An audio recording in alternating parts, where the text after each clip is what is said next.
Delta Papa 1, we have a missing person who may have been stranded by the incoming tide. Can you attend and conduct a search of the cliffs? We've been using drones in Devon and Cornwall and Dorset Police for around about the last 3 years. Across the UK, I think there's over half of UK police forces are now actively deploying drones.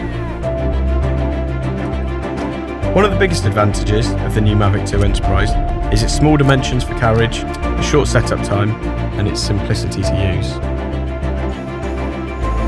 The new zoom camera is a really helpful feature for us. By using the 2x optical zoom, we can gain detailed knowledge about the situation that we might have missed in a wider framed image, while still operating at a safe distance.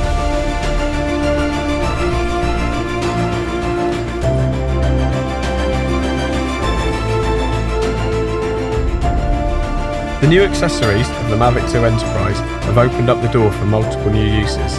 The attachable speaker allows us for the first time to be able to communicate with people and send verbal messages. In the case of a rescue mission, we're able to reassure a victim and keep them up to date on their rescue. This is a police drone. Please wave your arms if you are okay. Try to stay calm and do not move. Help is on the way.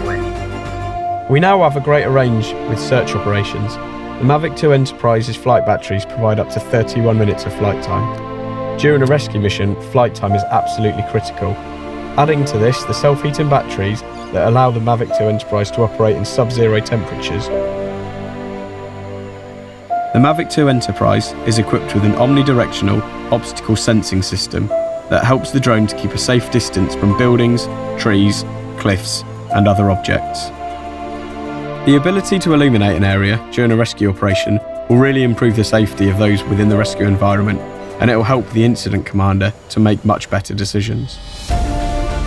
Drones are having a real impact on policing in the UK. It's given us much better situational awareness at incidents, and it's making things a lot safer for our officers. The innovative features are an exciting development, and as a team, we're really looking forward to working with the Mavic 2 Enterprise in the future.